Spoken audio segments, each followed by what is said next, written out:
I was talking to some people about the past debates with Donald Trump and Joe Biden and Mike Pence and Kamala Harris. And a lot of people felt that Chris Wallace was biased against Donald Trump. And we actually see many people criticize Trump for being the one who interrupted Biden, when in fact, in the beginning of the debate, you can see Biden was the first to interrupt Trump. The media narrative, well, it's kind of obvious. Then we saw Kamala Harris and Mike Pence. And I said, this was insanely biased against Mike Pence. And I had people telling me like, no, actually, the moderator did a good job. No. You see, most people are so used to the media framing things against the Republicans or conservatives, they thought that was good. Let me ask you something. Kamala Harris solicited donations for rioters. Why was this not brought up? Now, of course, the moderator still challenged Kamala Harris on the Green New Deal stuff. But see, what ends up happening is you have biased media that think they're doing a good job and say, well, I'll challenge them on the Green New Deal thing. And that's fair. That's fine. But their framing is always in a single direction. Why is Donald Trump asked over and over again to condemn white supremacy? Where's any journalist demanding that Joe Biden and Kamala Harris denounce Black Lives Matter and Antifa? Nowhere to be seen. That's the bias. You don't see it. Now, of course, a lot of people have brought this up. I know you're watching me. You've probably had these questions. But when people say that the moderator for Mike Pence was doing a good job, I disagree. I absolutely disagree. She was absolutely biased in her questioning. Why didn't she say to Kamala Harris, Joe Biden was critical of Donald Trump's efforts to save lives in the COVID? It just doesn't happen. And of course, she asks Mike Pence, Donald Trump and you were at a super spreader event. You see, you could argue that she shouldn't be asking Kamala Harris questions that would make Joe Biden look bad. But she absolutely was doing that a bit to both, but more so to Pence. And it's all about framing and what isn't said. It leans in an obvious direction, making Mike Pence the odd person out. Once again, up against a moderator who is apparently writing a biography about Nancy Pelosi, who clearly is biased towards Kamala Harris. That doesn't mean she's going to do any favors for her, but it means she doesn't realize she's ignoring very, very important questions. Here's a better point. When is any moderator going to say to Biden or to Kamala? Recently, the FBI has released information suggesting that Hillary Clinton may have staged and made up the entire Russiagate fiasco. In fact, Barack Obama was briefed on this. When you are accused, Joe Biden, of spying on Donald Trump, never going to happen. They will never ask that question. So I give you now debate moderator Steve Scully raising eyebrows with tweet asking Scaramucci, should I respond to Trump? Now, on the surface, what does this matter? Anthony Scaramucci worked for Trump. Oh, maybe he's biased for Trump. No. Anthony Scaramucci is one of the most ardent Trump critics, and it is so boring. These people are so unoriginal. It's like they pull their opinions out of a hat full of fortune cookies. Bravo, Scaramucci. You figured out how to mass follow people on Twitter, hoping they follow you back so it looks like you're influential when you work for the president for like 10 days. Then when you realize no one cared about what you did, you went anti-Trump so that you can garner some kind of creepo resistance support from people who believe insane things about Russia. So this debate moderator tweets to Steve Scully saying, should I respond to Trump? And apparently this individual thought that it was a DM, I guess, and the tweet remained up when all of a sudden people started saying, whoa, why are you asking for advice from one of the most ardent Trump critics? And you're going to love this one. As sort of the perfect example of the inept, duplicitous media, they claim now that Steve Scully's Twitter was hacked. That's right. Somebody broke into the Twitter account of C-SPAN employee, debate moderator Steve Scully, to ask but a single question of Anthony Scaramucci, to which he responded. No, it wasn't hacked. But talk about how stupid they think we are.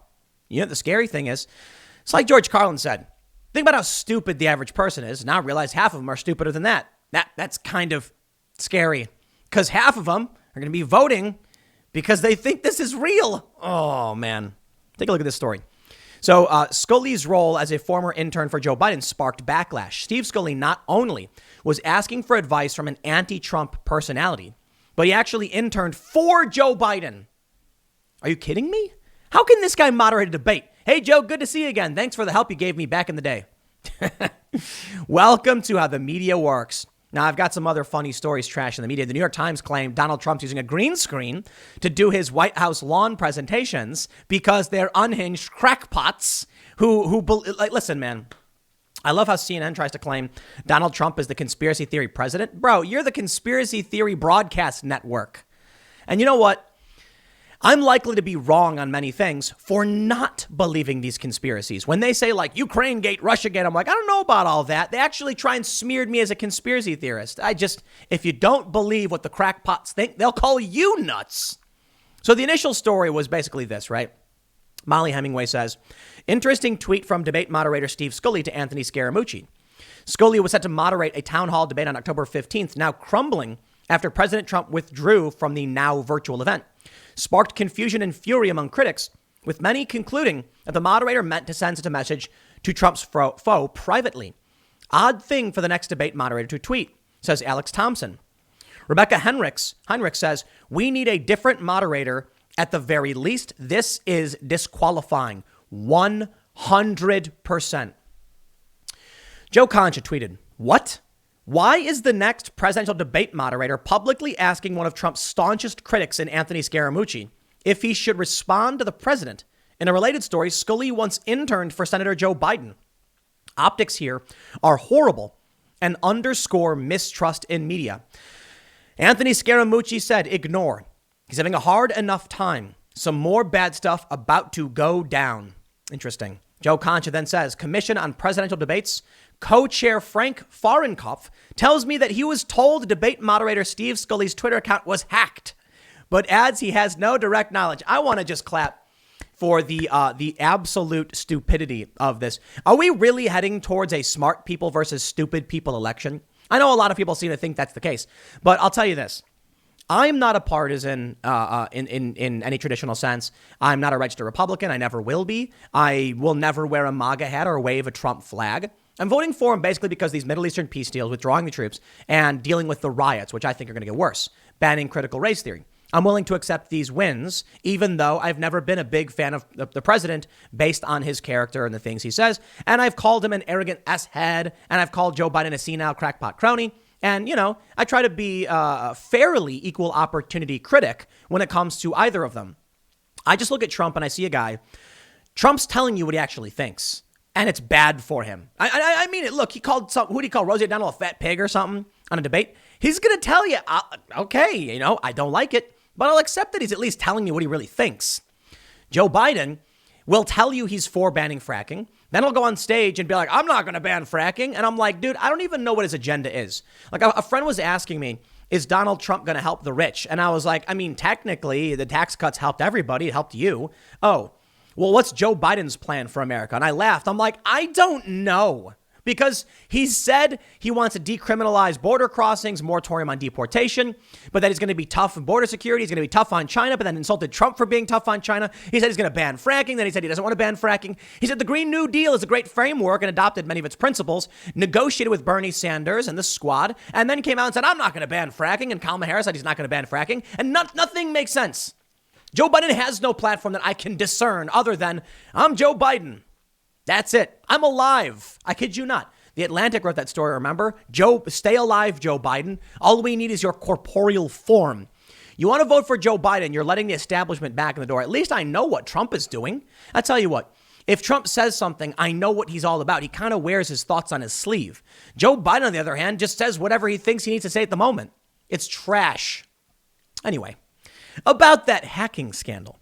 Debate moderator Steve Scully's Twitter account was hacked, official says. A top official for the Commission on Presidential Debates said the account of C-SPAN Steve Scully was hacked following a tweet. This we understand. Scaramucci was fired from the White House in the summer of 2017 after less than 2 weeks in the job as communications director, and has since become an outspoken critic of Trump. Yeah, he's a disgruntled former employee. He got hired. He was really bad at it. Trump fired him and was like, when you fire me, well, you're bad, you orange man. And everyone gasped. And then the resistance welcomed him in, saying, oh, this proves it. Steve is a man of great integrity, okay? He worked for Biden. He was in law school and he became an intern. That's when he interned for him, he said, defending Scully from the accusations that his internship worked decades ago with then Senator Joe Biden. who is now the Democratic presidential nominee, would influence how he moderates a debate. It would. It will. And he must recuse himself.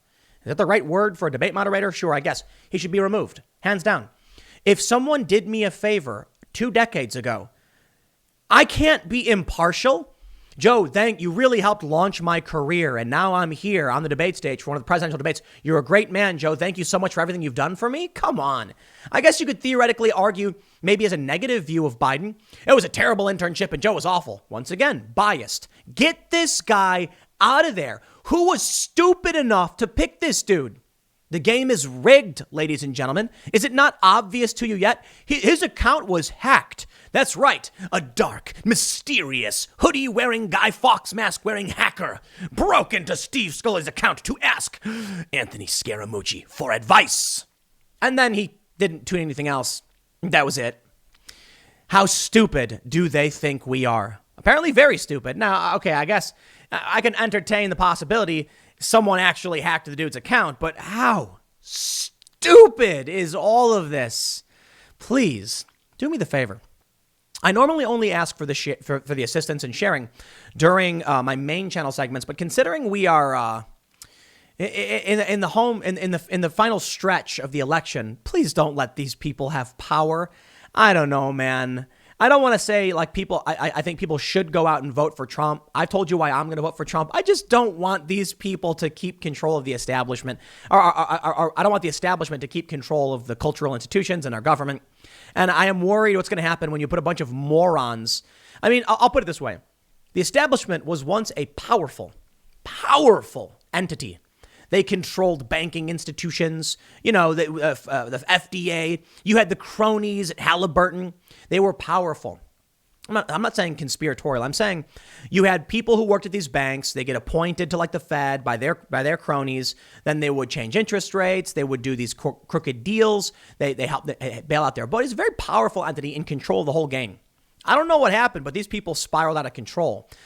And now Donald Trump has stepped in. I think the internet has a big thing to do with it, which is why they're trying to censor everybody. But now you have like the B team of the establishment. Like Hillary Clinton did a really good job. Barack Obama did a really good job. They have friends in high places. They're connected. And we know the nepotism is real. And they've lost control because the A team establishment is gone. And what's left are these low tier, low intelligence belligerents, low information belligerents. They think they're smart. Just tell everybody his account was hacked.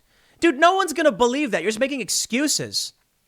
And so what do we end up? We end up getting this world that is so obviously made of plastic. It used to be that when you were like driving down the street and you see all the houses, you're like, these houses look pretty nice. Now the houses are made of like Play-Doh. And you're like, that's not a real house. I can tell. You used to at least make it seem like what was going on was legit. Nah. Anyway, you get the point. They say Scully was picked to moderate the next debate on October 15th, but Trump, he's bowing out. Got this tweet here from Katie Pavlich, who said, no way in hell a journalist who worked for multiple Republican senators would ever be chosen in this anti-Trump media environment to be a debate moderator. If they said they were hacked after conversing with an opponent of the president about strategy, they would be laughed at. Yeah. A lot of people are pointing to Joy Reid when she posts homophobic blogs and she was like, I was hacked. It didn't happen. But ladies and gentlemen, I want to make sure I drive home the point about how crooked and crackpot these people are. Cracked. Maybe that's a good word for it. With baseless claim of digital backdrop for Trump, New York Times enters, then scrubs bizarre conspiracy. You know what I love? The Federalist is rated negatively by NewsGuard. Yeah, well, this one's true, so I'm going to use it.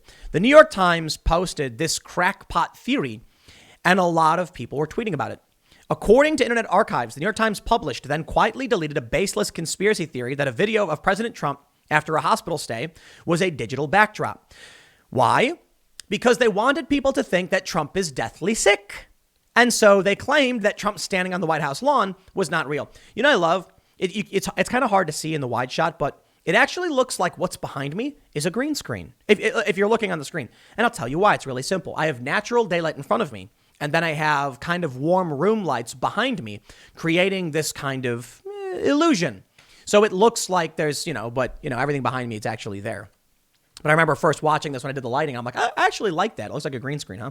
Not completely, but a little bit. When I did a wider shot, it was a bit more like that. Donald Trump was not doing a green screen. And we actually got tons of pushback from the fringe crackpot conspiracy theorists at the New York Times.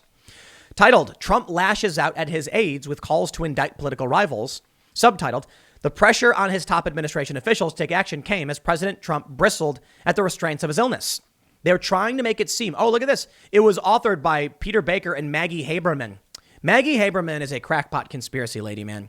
She does this really clever thing where you take a morsel of truth and you turn it into insanity.